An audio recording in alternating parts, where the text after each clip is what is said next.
자, 이제 127페이지에 위험과 수익에 있어서의 관계가 또 이제 시험 지문에 또 많이 출제를 합니다. 자, 이 투자든 개발이든 미래 불확실성으로 인해서 위험이 존재를 하는데, 자, 그림을 하나 보시면은 위험, 이 기대 수익률 평면이죠.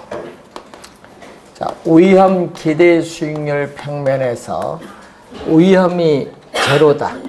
자, 여러분 위험이 제로일 때 여기 2%가 주어졌는데 이 2%가 무위험 자산의 수익률. 그래서 우리는 줄여서 뭐라고 하죠? 무위험 자산의 수익률을 무위험률이라고 해요. 무위험률. 그러니까 무위험 자산은 국가가 보증한 국채를 얘기합니다. 그래서 무위험 자산의 수익률, 무위험률은 국채 수익률을 말하는데, 그러니까 위험이 제로다. 위험을 전혀 수반하지 않을 경우에 얻을 수 있는 수익률로서 장래 기대되는 수익이 좀 불확실성 위험이 있는 거고, 장래 기대 수익이 확실한 경우의 수익률을 무위험률인데, 위험이 높든 낮든 관계없이 여기 2%는 변화가 없죠. 그러니까 위험이 제로일 때도 2%고 위험이 몇 프로? 4%일 때도 뭐다? 수익률은 몇 프로? 2%다 이게. 위험에 어떻게 관계없죠. 그래서 위험에 있어서 4%든 5%든 0%든 하여튼 2%다. 그래서 무위험률은 순수한 시간에 대한 대가다. 자, 1년 만기 국채를 사면은 1년이라는 시간에 대한 대가만 지불한다. 위험에 대한 대가는 없습니다. 그래서 무위험률은 순수한 시간에 대한 대가다. 순수한 시간에 대한 대가. 이것을 무위험률이라고 해요. 순수한 시간에 대한 대가다. 자, 그러면은 이렇게 올라가겠죠. 자, 이 순수한 시간에 대한 대가가 무위험률.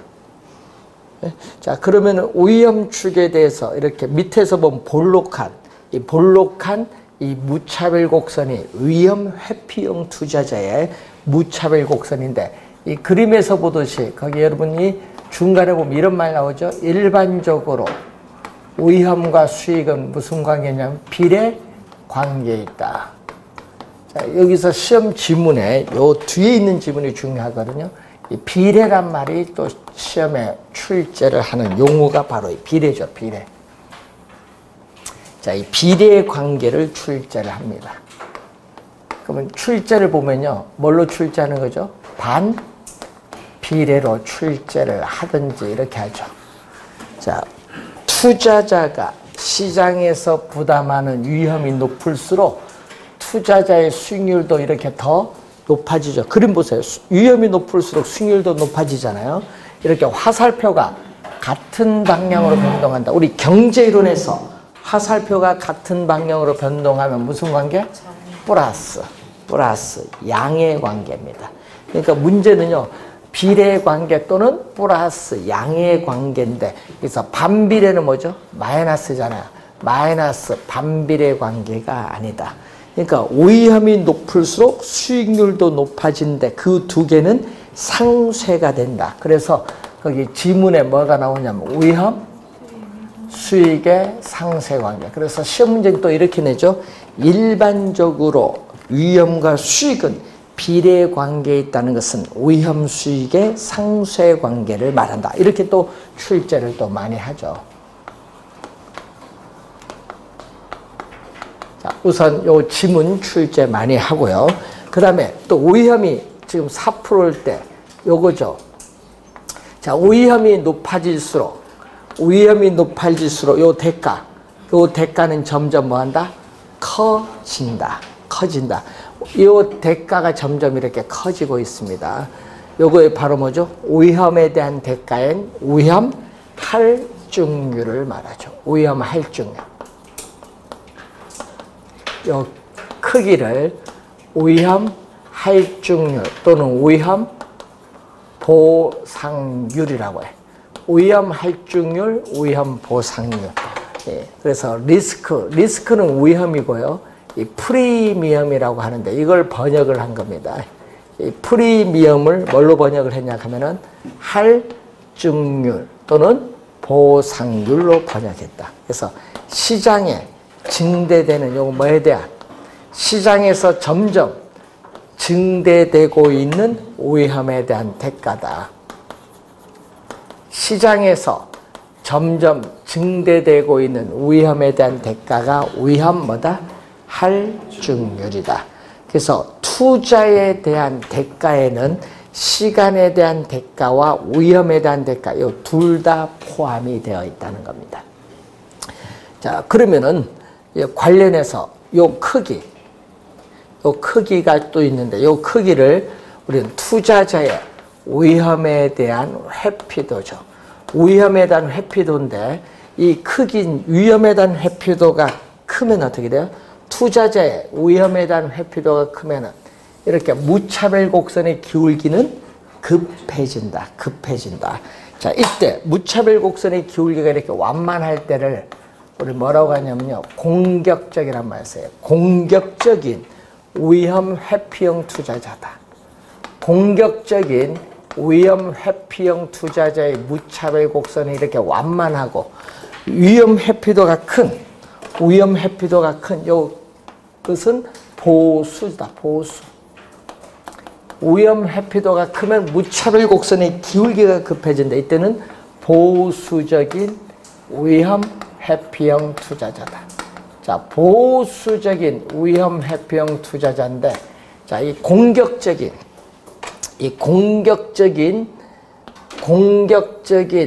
요 위험 회피형 투자자의 수익률은 이만큼인데, 보수적은 어떻게 돼요? 동일한 위험, 4%죠. 동일한 위험에서 보수적은 더 높은 수익을 요구합니다. 그러니까 이 주어진 동일한 위험에서 공격적 투자자보다 누가? 보수적 투자자가 더 높은 수익을 요구한다는 것을 알 수가 있다는 거. 자, 우선은 이 내용을 한번 확인을 좀 해 두셔야 되겠고, 자, 무위험률은 위험을 전혀 수반하지 않을 경우에 얻을 수 있는 수익률인데, 자, 무위험률에다가 증대되는 위험에 대한 대가인 할증률, 이 위험 할증률을 가산한 이 요구 수익률을 우리는 위험 조정률이라고 하는데, 자, 시험 문제에 여러분이 26회 시험에 이렇게 냈거든요. 무위험률이 상승하면 요구 수익률도 뭐한다? 상승하죠. 무위험률이 2%에서 3% 오르면 요구 수익률도 3% 된다는 얘기, 그만큼 3% 오른다는 얘기인데, 자, 작년 시험에 요거 냈거든요. 작년 시험에 무위험률이 하락하면 또 요구 수익률도 하락한데 작년에 요구 수익률 상승한다고 했어요. 무위험률이 하락하면 요구 수익률 상승한다 하면은 틀린 지문이에요. 요구 수익률도 뭐 하락한다. 작년 시험 정답입니다. 그 지문이. 그래서 요 수식의 의미를 알고, 또 증대되는 위험에 대한 대가, 위험 할증률이 커지면 어떻게 돼요? 여러분, 위험 할증률 요것이 점점 여기 높아지면 수익률도 그만큼 더 높아지겠죠. 그래서 위험 할증률이 높아지면 수익률도 그만큼 더 높아진다는 내용이죠. 자, 요 수식에 또 투자자가 요구하는 수익률에 영향을 미치는 또 하나의 중요한 요소가 인플레이션입니다. 자, 물가가 지속적으로 상승하는 인플레이션이 발생을 하면은 화폐 가치가 하락하니까 투자자는 손해예요. 손해니까 투자자는 인플레이션이 예상되는 인플레이션율만큼 요구 수익률도 더 높여요. 그래서 예상 인플레이션율만큼 투자자의 요구 수익률도 더 높아지는 것을 우리는 어빙 피셔라는 학자 이름을 따서 무슨 효과? 피셔 효과라고 해요. 피셔 효과. 그러니까 요게 높아지면, 예상된 인플레이션이 높아지면 그만큼 요구 수익률도 더 높아진다. 자, 요 수식의 흐름 우선 또 말로서 또 출제를 많이 합니다. 자, 그 내용이 여러분 127페이지에 나와 있고, 거기 5번에 6번에 위험과 가치의 균형을 보면 이 얘기거든요. 자, 부동산의 가치는 부동산의 가치는 부동산 소유에서 비롯되는 장래 기대되는 수익을 현재 가치로 환원한 값인데, 이때 현재 가치로 환원하는 할인율로서 뭐를 사용하냐? 요구 수익률을 사용한다. 이렇게 나오죠. 자, 이때 그러면 시장에서 오위험이 높다. 그러면 시장에서 오위험이 높으면 어떻게 돼요? 시장에서 점점 위험이 높아지면은 우리는 투자자가 요구하는 수익률도 점점 높아져요. 자, 요구 수익률도 높아지거든요. 위험이 높아지면 요구 수익률이 높아지는데, 장래 기대되는 수익은 우리는 일정하다, 변화가 없을 때는 부동산 가치는 하락을 해요. 그래서 부동산 가치는 하락을 하죠. 그렇기 때문에 또 오위험과 부동산 가치는 화살표가 반대로 변동할 때는 무슨 관계? 마이너스, 음의 관계에 있다. 마이너스, 음의 관계에 있다. 그래서 화살표의 변동 방향이 반대로 간다는 걸 기억을 좀 하나 해두시면 되겠습니다. 자, 우선은 이렇게 위험 수익의 관계에서 하나 확인해 봤고, 자, 127페이지에 맨 밑에 보시면은 수익의 측정이 나오죠. 자, 수익을 측정을 하는데, 지금 여러분 그 위에 표가 있습니다. 128페이지 위에 있는 표를 보면은 그게 확률이 나와 있는 확률 분포표입니다. 그래서 부동산 투자로부터 미래에 예상되는 현금 수입과 현금 지출은 정확하게 예측하기 어렵기 때문에 그 확률 분포표를 가지고 통계적인 기법을 가지고 평균과 분산을 구해서 판단을 하는데, 이때 이 수익을 측정할 때는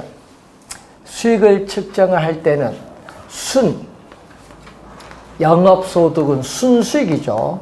순영업소득은 순수익인데, 이 순영업소득의 기대치는 기대값입니다. 자, 기대치는 기대값, 평균값을 말해요. 기대치는 기대값, 평균값.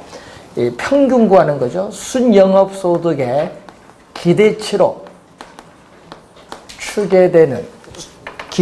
추계되는 뭘로 측정한다? 기대 수익률로 측정한다. 기대 수익률로 측정한다.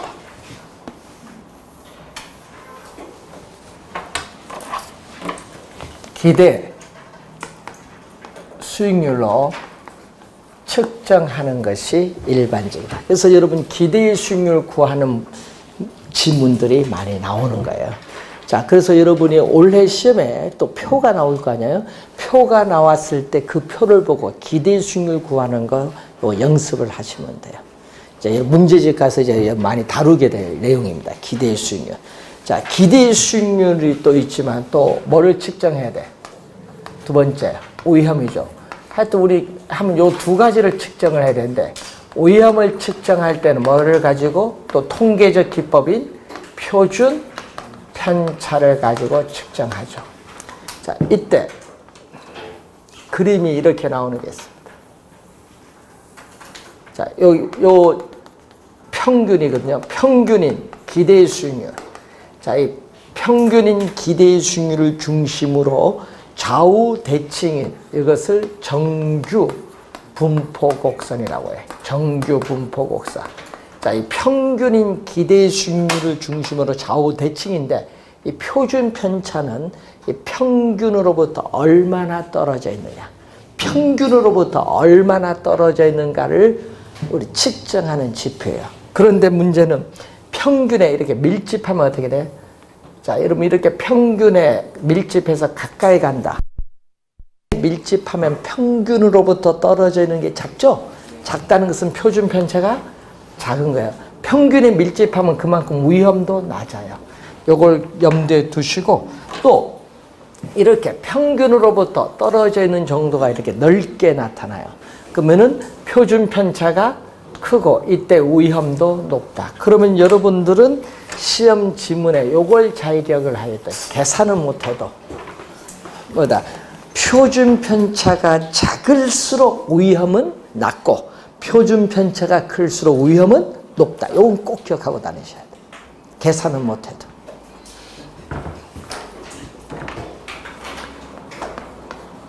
자, 표준 편차를 제곱하면 뭐라고 한다? 분산이야. 그래서 이 표준 편차는 분산의 양의 제곱근을 말해. 우리가 중학교 2학년 표현으로 하면. 자, 주의해야 될 거는요. 우선 계산 문제는 못해도 이제 지문 보고 말로 하는데 만약 표가 나오거든요. 시험 문제 표가 나오고 해석하는 거. 여러분 그 표 주어지고 1번, 2번, 3번, 4번, 5번에 나오거든요. 예를 들어서 이제 기대 수익률이 가장 높은 것은 오피스 빌딩이고 기대 수익률이 가장 낮은 것은 아파트이다. 또 2번에 기대 수익률이 높을수록 위험도 높아진다. 뭐 이런 식으로 막 지문이 구성돼서 5번까지 나와요. 표 가지고 해석하는 거. 이런 문제는요. 답은요. 우리가 뒤에 있어요. 앞에 없어. 혹시 시간이 부족하다. 그러면은 어떻게 돼요? 시간이 부족하다. 풀 시간 없다. 그러면 찍어야지. 딱 4번을 찍든 5번을 찍든. 근데 우리 개론 시험에는 어떻게 돼요? 다 정답은 5번이었습니다. 왜요? 시간 없으면. 여러분 그거 풀려면 여러분 한 2, 3분 걸려요. 그러니까 그런 지문, 표 주어지고 1, 2, 3, 4 말로만 해석한 지문들이 나와요. 그럼 우리 개론 시험에 지금까지 다 정답은 5번이었다는 거. 시간 아껴야지. 그런 거는. 그런 것도 요령이에요. 문제 푸는 요령. 나중에 한번 그런 문제 다뤄볼 겁니다. 많이.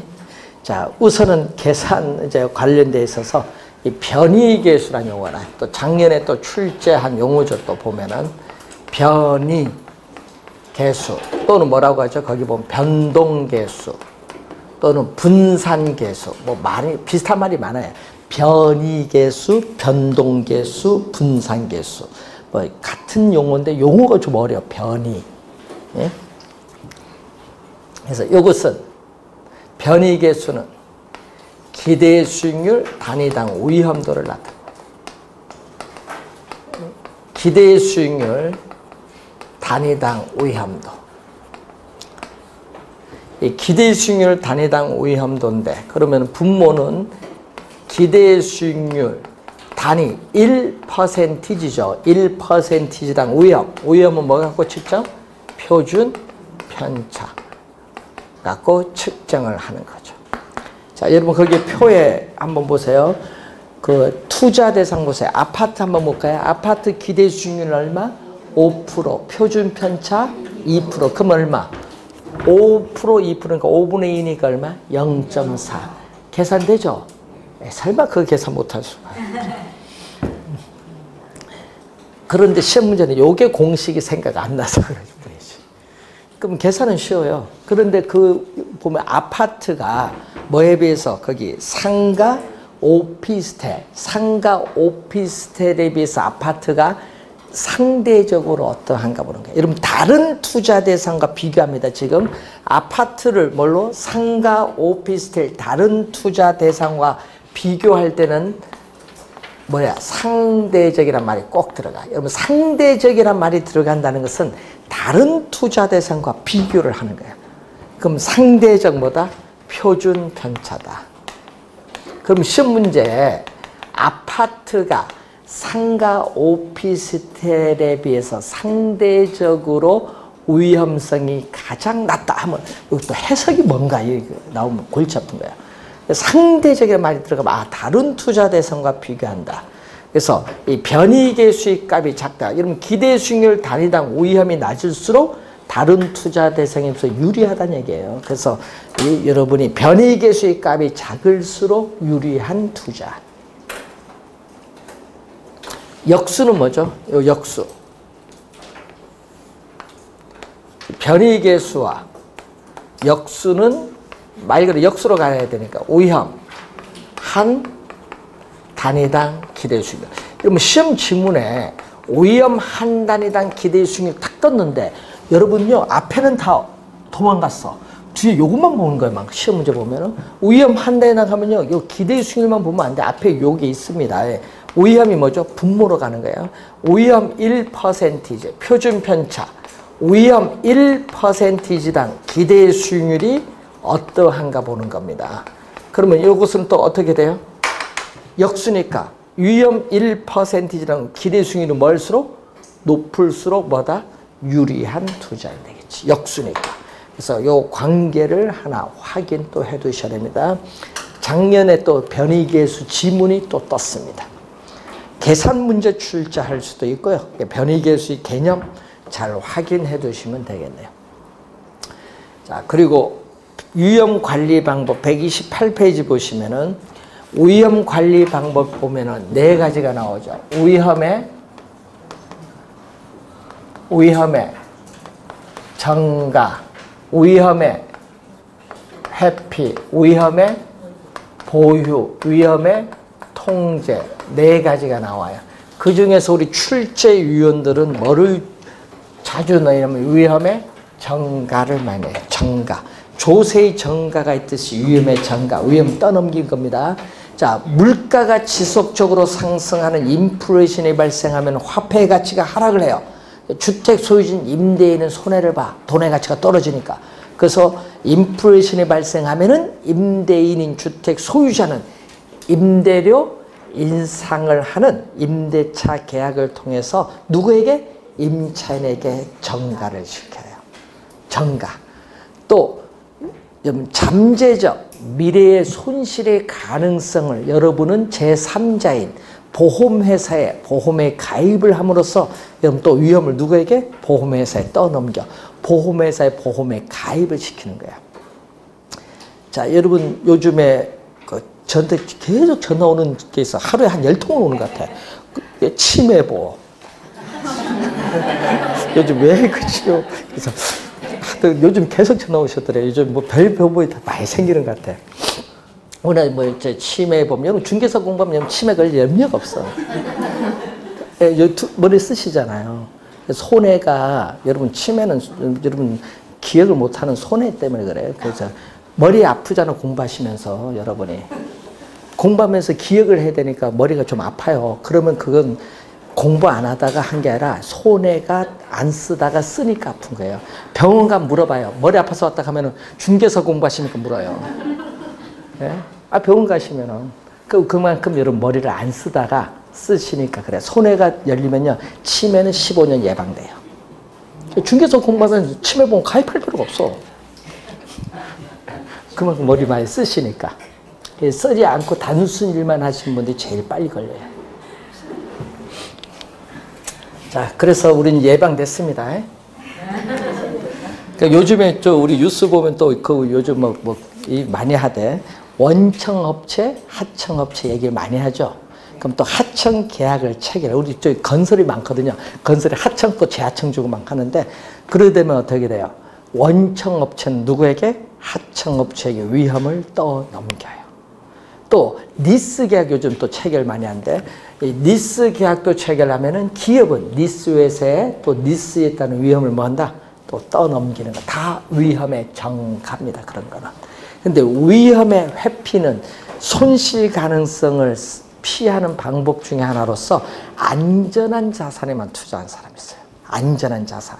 그래서 투자 원금을 잃지 않으려고 뭐 국채와 같은 안전한 자산에만 투자한다. 그럼 예를 들어서 위험한 투자를 뭐 한다?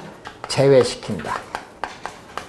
위험한 투자를 제외시키고 어디에서만 안전한 자산인 국채 이런 데 투자를 한다. 이런 것은 위험의 뭐다? 회피야. 이런 건 위험의 회피. 자, 그리고 위험의 보유는 자, 위험에 따르는 손실을 스스로 부담하겠다. 보유는 스스로 부담하겠다.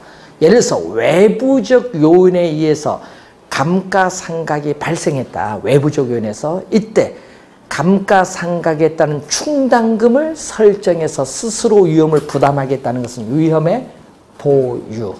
위험의 통제는 손실의 발생 횟수 규모를 줄이는 방법인데 대표적인 게 거기 뭐가 나오죠? 민감도 분석이라든지 또 포트폴리오, 예? 우리 분산 투자, 예? 민감도 분석이라든지 포트폴리오 분산 투자하는 게 위험의 통제예요. 근데 민감도 분석은 개념을 많이 출제를 하죠. 민감도 분석은 개념을 많이 출제합니다. 자, 어떤 개념? 우리는 투입 요소인 뭐 임대료의 변화, 이게 또 상당히 중요하죠. 임대료의 변화, 전체 면적 중 어떻게 돼? 임대되지 않은 면적, 공실의 비율이라든지 부동산을 운영 유지하는 비용, 뭐 감가상각 방법의 변경, 부동산 보유 기간, 뭐 이런 것이 투입 요소인데 이것을 하나만 변화시킬 수 있죠. 임대료만 변화, 아니면 여러 개 변화시킨다. 개별적 또는 집단적으로 변화시켰을 때 산출되는 결과 뭐에 영향을 줄까요? 산출되는 결과인 수익성에 영향을 미치죠. 그래서 뒤에 가서 여러분 배우게 될 순 현재 가치나 내부 수익률 같은 이런 수익성에 미치는 영향을 분석하는데 앞에는 뭐죠? 우리는 독립 변수라고 하고 뒤에는 무슨 변수? 영향을 받는 종속 변수를 무슨 모형으로? 회귀 모형으로 분석하는 거야. 그래서 민감도 분석은 무슨 모형으로? 회귀 모형. 회귀 분석법, 통계적 기법을 가지고 분석하는 모형인데 이 개념을 시험에 진짜 많이 내요. 민감도 분석 개념 자주 출제되는 용어예요. 자, 그리고 또 위험한 투자만 제외시키는 것이 아니라 또 뭐죠? 위험을 처리하는 방법 보면 보수적 예측 방법이 있죠. 자, 투자 안으로부터 미래에 예상되는 기대 수익, 미래에 예상되는 수익을 가능한 한보다 낮게, 진짜 보수적 분에 가능한 한 미래의 수익을 낮게 예측해서 그걸 기준으로 투자 결정을 하는 방법을 뭐라고 한다? 보수적 예측 방법에 의해서 투자다. 우리 보수적으로 할 때는요, 특히 경기 침체 시 많이 해요. 보면은. 자, 여기다가 또 위험 조정 할인율. 2년 전에 또 정답으로 물었던 용어죠. 위험 조정 할인율을 사용한다. 자, 위험 조정 할인율을 사용하는데 여러분 위험 조정 할인율이 요거거든요. 요구 수익률, 여기 위험 조정 할인율이에요. 이 얘기거든요. 요거는 요거.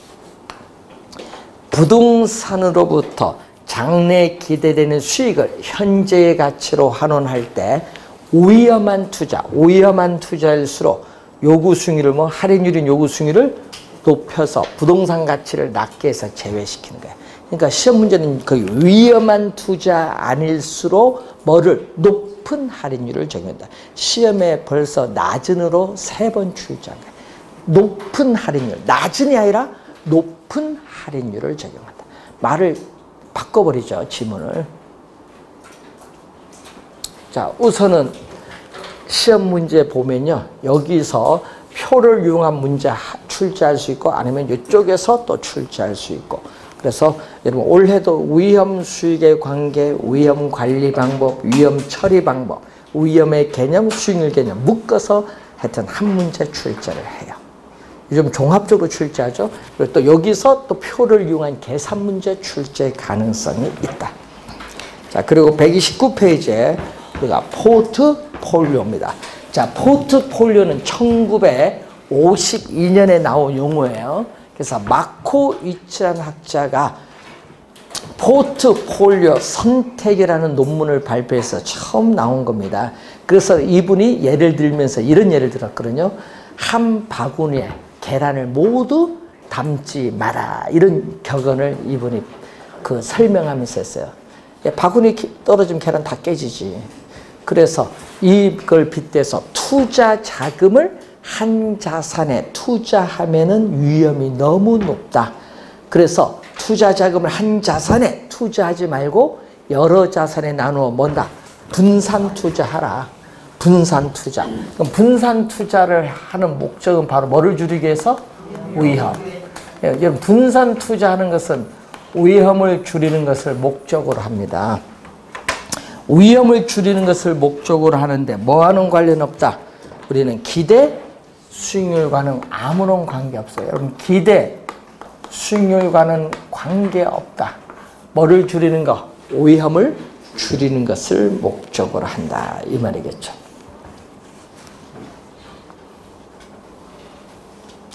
자, 그래서 이 포트폴리오 효과, 뭐 위험을 분산시키는 효과인데, 그래서 여러분이 어떻게 위험을 분산시키는 게 좋은가, 이게 상당히 중요한데, 그래서 시험 문제 우리 나올 때 보면요, 제일 많이 나오는 게 포트폴리오, 원래도 한 문제 나올 텐데, 나올 수 있는 것은 포트폴리오 기대 수익률 구하는 계산 문제 낼 수 있고요, 아니면 이론을 내는데 체계적 위험, 비체계적 위험, 상관계수 이쪽을 또 출제를 하죠. 지문상에. 자, 포트폴리오 기대 수익률이라는 용어가 있거든요. 이 포트폴리오를 구성하고 있는 개별 자산의 기대 수익률, 이 기대 수익률과 이 개별 자산에 대한 상대적 투자 비중, 포트폴리오 비중이거든요. 이 상대적 투자 비중, 이 두 가지 요인의 영향을 받아요. 그렇지만 총 투자한 금액과는 아무런 관련은 없습니다. 그것을 이제 여러분 나중에 표를 위해서 계산한 거 연습하시면 되겠고, 자, 우선은 시험 문제 작년에도 냈죠. 27회도 나오고 하여튼 정답으로도 많이 묻는 문제가 체계적 위험, 비체계적 위험입니다.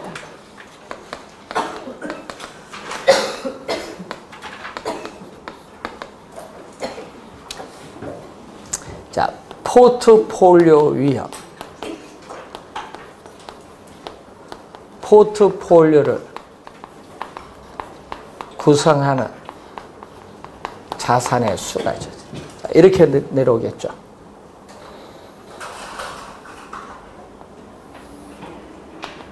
자, 포트폴리오를 구성하는 자산의 수가 적으면은 이렇게 위험이 상당히 높아요.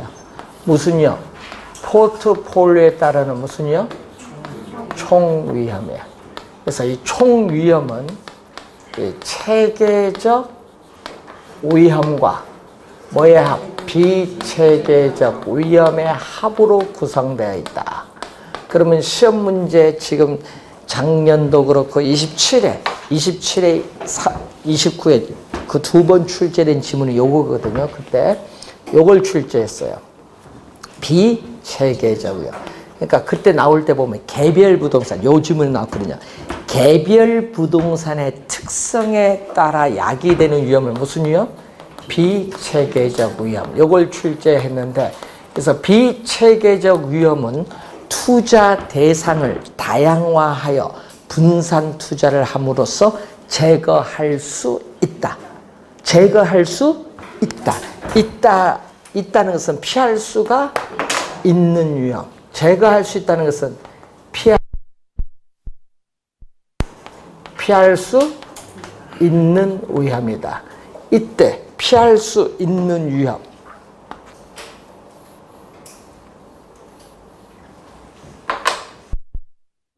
비가 와서 우산을 쓰면 비를 피할 수 있다. 하나만 정확히 암기는 해놔야 돼. 하여튼 요거 답을 많이 묻거든요.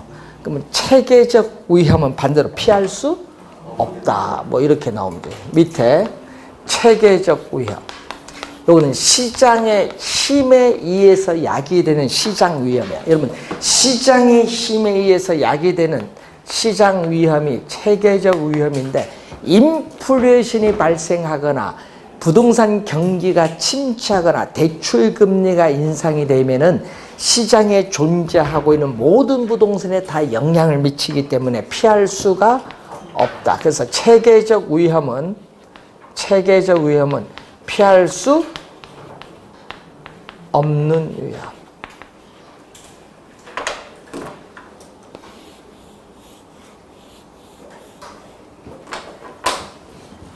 그래서 요거 구별을 잘 해두셔야 돼요. 자, 또 시험 지문에 출제하는 건 또 요것도 출제하시면 이제 요거죠. 자, 포트폴리오를 구성하고 있는 자산의 수가 많으면 많아질수록 점점 통계적으로 뭐가 줄어들어? 요거 줄어들잖아요. 체계적 위험이 줄어들어요? 비체계적 위험이 줄어들어요? 네, 그게 출제하는 거야. 체계적, 그래서 지문의 말을 바꾸거든요. 비체계적 위험이 요게 줄어들면서 뭐가 줄어들고 있다? 총 위험이 줄어들고 있다. 그 지문을 또 많이 냅니다. 그러다가 어디까지 오면, 여기까지 오면은 비체계적 위험은 어떻게 돼요? 통계적으로 완전히 제거되죠? 0. 비체계적 위험은 통계적으로 완전히 제거된다는 것은 0까지 줄일 수 있는데, 문제는 자산의 수를 아무리 많이 해도 요거는 변화가 없어요. 자산의 수가 아무리 많아도 요 체계적 위험은 아무런 변화가 없어요. 그래서 체계적 위험은 어떻게 포트폴리오를 구성하여도 제거할 수 없다. 꼭 기억해야 돼. 포트폴리오를 구성하여도 체계적 위험은 시장에서 제거되지 않는다. 꼭 기억해야 돼.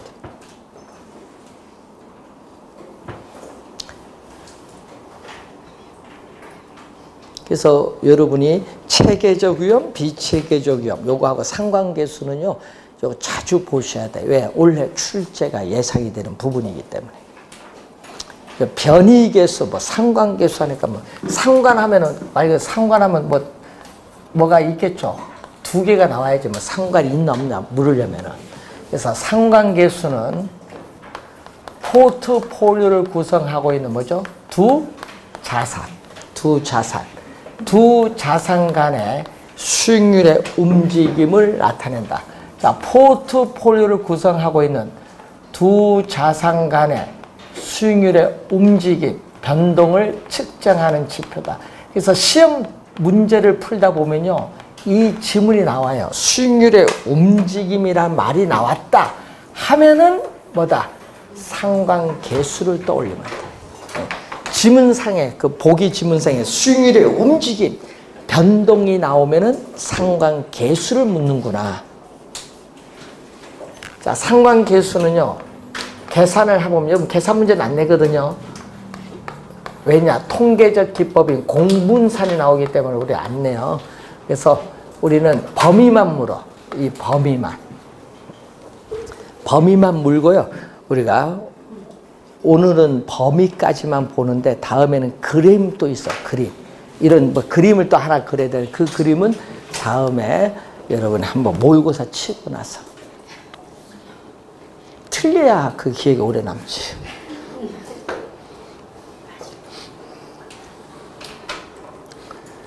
자, 상관계수는 계산하면 요 범위 있거든요. 이 마이너스 1과 플러스 1은 뭐다? 극단적이니까. 이때는 앞에 뭐를 붙이냐? 완전자를 붙여버려. 완전한 마이너스니까 완전한 마이너스 음의 상관관계라고 해요. 그럼 완전한 음의 상관관계는 포트폴리오를 구성하는 이 자산의 구성하고 있는 비율을 조정함으로써 피할 수 있는 위험인 비체계적음을 0까지 줄일 수 있다. 이런 비체계적 위험을 0까지 줄일 수 있다는 것은 비체계적 위험은 통계적으로 완전히 제거될 수 있다. 근데 아까 늘 얘기했지만 체계적 위험은 포트폴리오를 구성해도 제거되지 않는다는 거. 그건 꼭 기억하고 있으면서. 근데 또 플러스일 때는 또 뭐죠? 여기 앞에 또 완전자를 또 붙이면 되지. 완전한 또 양의 상관관계. 완전한 또 양의 상관관계라고 하죠. 또 이때는 어떻게 돼요? 포트폴리오를 구성을 하여도 그냥 피할 수 있는 위험인 비체계적 위험은 제거가 불가능하다. 제거가 안 돼요. 체계적 위험도 제거 안 되는데 비체계적 위험까지 제거가 안 된다. 그럼 어떻게 돼요? 위험 분산 효과가 전혀 없다. 여러분 위험 분산 효과.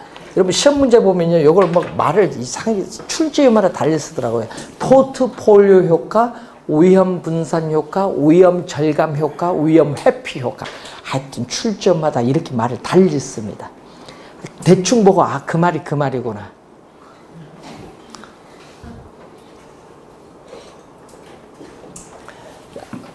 자, 그러면은 어느 게 좋아요?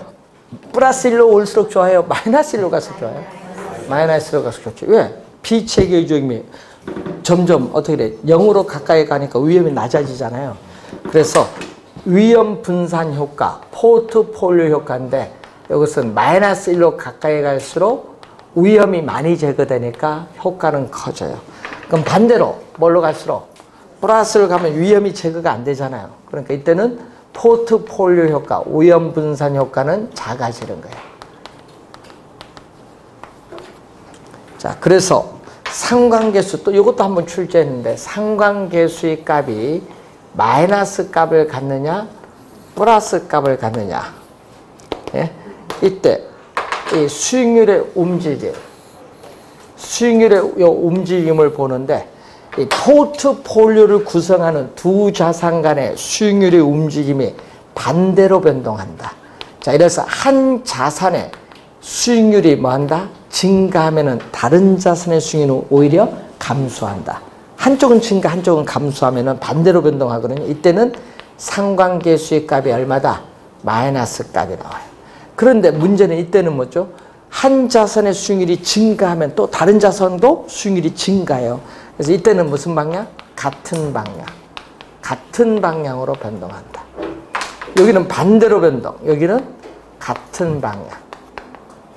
같은 방향으로 변동하느냐, 반대로 변동하느냐. 그럼 시험 문제 이렇게 내거든요. 포트폴리오를 구성하고 있는 두 자산 간의 수익률의 움직임이 반대로 변동하는 부동산에 분산 투자하는 것이 포트폴리오가는 커질 수 있다. 맞죠? 그런데 그걸 이제 OX를 잘 찾아야 되는 거죠. 지문상. 말을 그렇게 출제를 합니다. 본 시험관. 자, 계산 문제는 안 내고요. 하여튼 요거 내용 잘 알아두시면 되겠습니다. 자, 그리고 거기에 보시면은 포트 우리 관련해서 기대 수익률. 자, 기대 수익률. 위험 평면에서 이렇게 가는 게 있어요. 요 밑에 있는 영역은요. 선택이 가능한 영역. 선택할 수 있는 영역. 위에는 선택이 불가능해요. 자, 예를 들어서 R2다. 여기에 5%다. 위험이 5% 주어졌어요. 주어진 동일한 위험에서 위에는 선택이 안 돼요. 주어진 동일한 위험에서 이 최고의 요 기대 수익률을 나타내는 이 포트폴리오를 효율적 포트폴리오라고 해요. 주어진 동일한 위험에서 최고의 기대 수익률을 나타내는 포트폴리오예요. 그러면 이게 효율적 포트폴리오, 이 점들을 이렇게 연결한 곡선을 뭐라고 하죠? 연결한 곡선을 효율적 프론티어. 요즘에 보면 이걸로 출제를 많이 하대요. 효율적 프론티어로 많이 출제를 해요. 그런데 학자에 따라서는 가끔 이것을 프론티어를 효율적 뭘로? 투자선 또는 효율적 전선. 그러니까 이걸 번역한 건데 효율적 전선, 효율적 투자선인데 뭐 한다? 지금 그림에서 봐도 오른쪽 위를 향하는 곡선이에요. 우상향하는데 시험에는 또 뭘로 출제해보냐? 우하향으로 출제해요. 오른쪽 밑을 향하는 것이 아니라 오른쪽 위를 향하고 있다. 이유는 뭘까요? 그럼 이유도 출제를 할 거 아니에요. 27에는 또 이유를 했죠. 우상향하는 이유는 주어진 동일한 위험에서 최고의 기대 수익률을 나타내는 이 점보다 더 높은 수익률을 획득하기 위해서는 투자자는 위험을 더 감수해야 된다. 그러니까 수익률을 더 높이기 위해서는 위험을 더 부담을 해야 된다. 그렇기 때문에 우상향할 수밖에 없다는 거예요. 위험을 더 부담해야 수익률도 높아지는 거죠. 자, 그리고 투자자의 위험에 대한 태도를 나타내는 것을 무차별 곡선인데, 자, 무차별 곡선이 이렇게 밑에 있을 수도 있지만 이렇게 위에 있을 수도 있어요. 자, 이때 요점 여기 R1이다. 3%다. 자, 위험이 3%일 때 요 기대 수익률이 어느 걸 선택해야 돼요, 여러분은? A점, B점. 하면은 위험이 동일할 때는 기대 수익률이 낮은 A보다 기대 수익이 높은 B를 선택을 해야 돼요. 예? 근데 B는 선택이 뭐다? 요거 벗어나잖아요. 요 영역 벗어나게 선택이 불가능해. 그러면은 문제는 B와 만족이 똑같은, 투자자의 만족이 똑같은 점이 요거잖아요. 요 점에서 선택했는데 다 불가능한데 딱 하나만 선택 가능한 게 있어. 이 점. 이 점만 선택이 가능해. 근데 문제는 이 A점이나 또 C점은 효율적 프론티어 상에 있는 효율적 포트폴리오인데 A, C는 선택을 안 해요. 왜냐? A, C를 지나는 무차별 곡선보다 B점을 지나는 D점을 지나는 무차별 곡선이 더 높죠? 만족이 더 높기 때문에 만족이 낮은 A, C보다 만족이 높은 뭐를 선택? D를 선택해요. 그래서 시험 문제는 무차별 곡선, 투자자의 위험에 대한 태도를 나타내는 이 무차별 곡선과 효율적 프론티어가 만나는 점이 아닌 뭐죠? 접하는 점. 접하는 점에서 뭐가 달성되고 있다? 최적 포트폴리오가 달성됩니다. 최적 포트폴리오. 여러분 늘 얘기했지만 무차별 곡선의 기울기가 완만하면 공격적인 위험 회피형 투자자고, 이렇게 무차별 곡선의 기울기가 급하면 뭐다? 무차별 곡선의 기울기가 이렇게 급하면 이건 뭐? 보수적이다.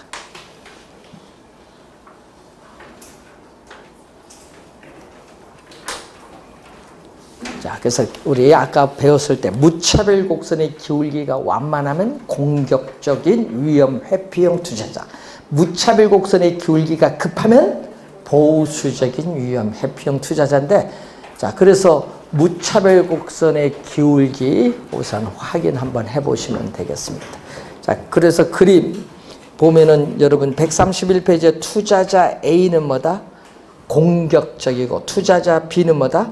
보수적.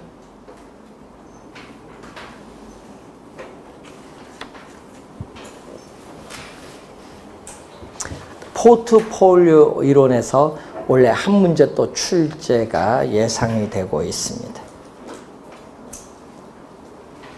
자, 그리고 여러분 교재 132쪽 보시면은 또 우리 뭐가 나오죠? 영업의 현금 흐름 계산 나오는데, 요 이제 배우시게 될 수식이 또 거기에 나오는 게 있죠? 한 페이지에. 이 내용은 수익성 부동산에 있어서 전 세계 공통적인 수식입니다. 수익률을 계산하는데 전 세계 공통적 수식이기 때문에 시험 문제 매년 출제를 해요. 그 수식 거기 132페이지에 나오는 수식은 하여튼 매년 출제되는데, 중요한 것은 최근 우리가 5회부터 5, 6, 7, 8, 9 최근 5년 동안 이론만 내고 있다. 말로만.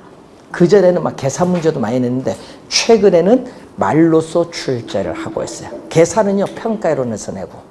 그래서 요 수식은 하여튼 두 문제에 걸쳐서 나오고 있는데, 한쪽은 평가에서 계산 문제, 또 한쪽은 그냥 이론으로 출제합니다. 올해도 말로써 또 출제가 또 예상되는 부분인데, 하여튼 이 내용은 잠시 쉬고 시작하겠습니다.